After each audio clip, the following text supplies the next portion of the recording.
Hey everyone, welcome to today's Explainer. Step into the shoes of a disaster manager for a bit, because we are about to unlock some guaranteed board exam marks together. If you're a 10th standard student gearing up for your final public exams, you are in exactly the right place.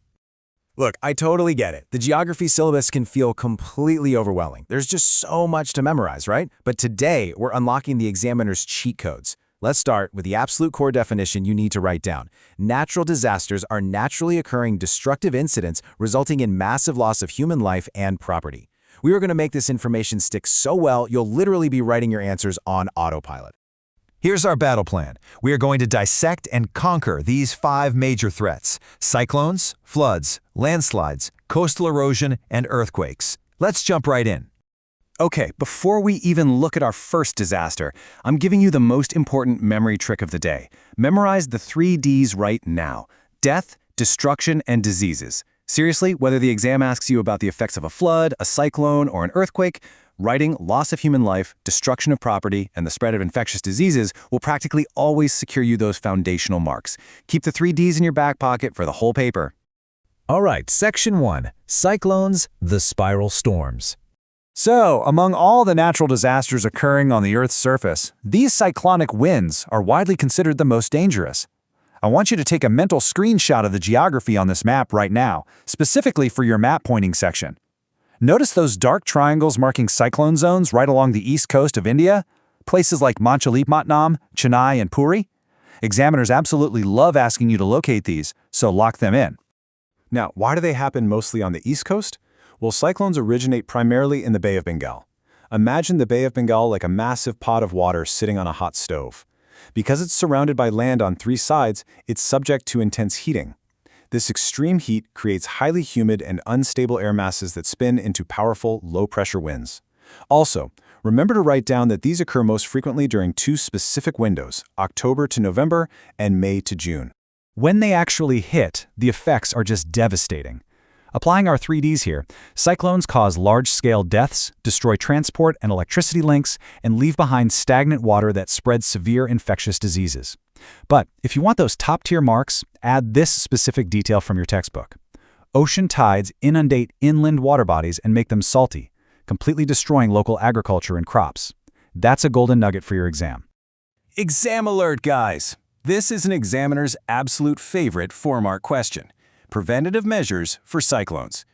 Since we obviously can't stop the wind, what do? We prepare.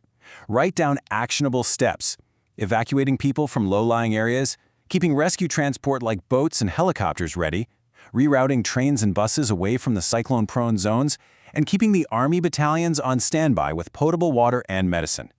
Moving on to threat number 2, floods, causes, and control. India faces this calamity every single year. Your textbook explicitly mentions the terrifying floods of the Mandakini River in Kedarnath back in July 2013 as a prime example of how destructive these can be.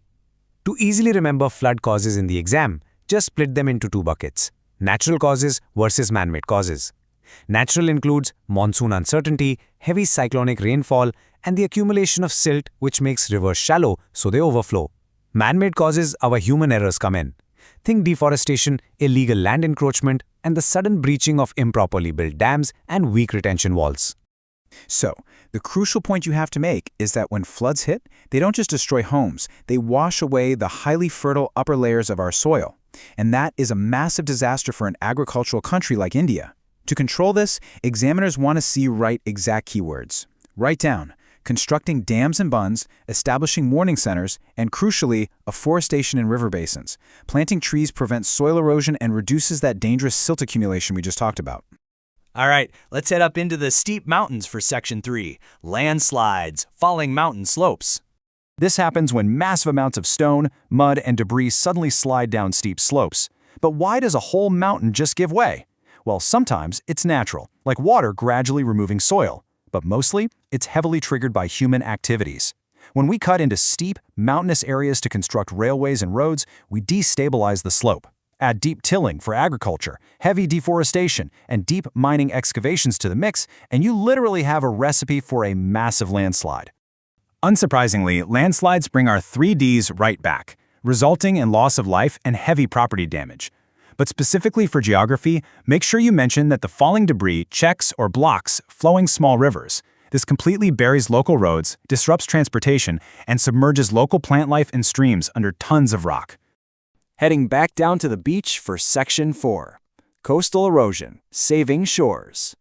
Coastal erosion is literally the gradual washing away of our coastal land by the continuous, violent bashing of sea waves. Here is a great comparison to memorize. The West Coast gets battered by high waves during the southwest monsoon, leading to severe land engulfment in places like Kerala, Karnataka, Goa, and parts of Maharashtra.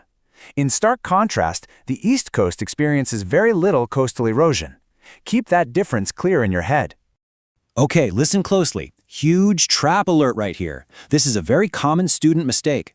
If the exam asks you about coastal erosion prevention, do not just write afforestation. That keyword is for floods. For coastal erosion, you absolutely must write growing mangrove forests. Mangroves have deep, complex roots that grip the coastal soil. Couple that with prohibiting sand mining and constructing retention walls, and you've got a perfect score for this section.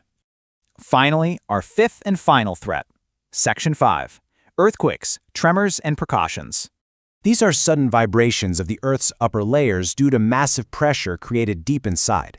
Let's look at the map again, but focus on the small black dots this time.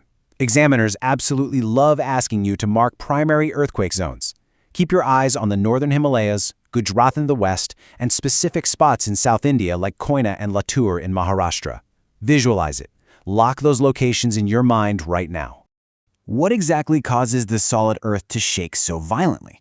It's a mix of natural and man-made factors. Naturally, pressure increases in the Earth's interior, magma shifts from one place to another, and tectonic plates violently grind against each other. But don't forget the human elements. Massive urbanization, the heavy weight of huge water dams, and deep mining activities can actually trigger these fault lines too. Bring back those 3Ds for the effects: massive death, destruction, and post-disaster diseases. But to prove to the examiner you really know your geography, add 2 specific points for guaranteed marks. First, earthquakes in the sea cause increased tidal activity, known as tsunamis. Second, on land, massive tremors can actually change a river's direction of flow. Write that down, it shows you really know your stuff. To prevent extreme tragedy, the textbook lays out strict precautionary measures. We must restrict the construction of heavy, multi-storied buildings in earthquake-prone areas.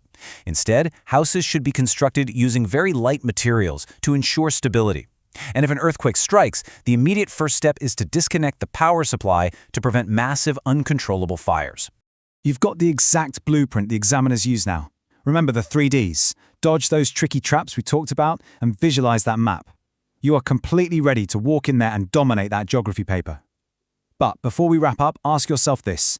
As climate change intensifies across the globe, how will the disaster managers of tomorrow need to adapt to keep us safe? Something to think about. Keep revising these notes, stay confident, and go get those marks.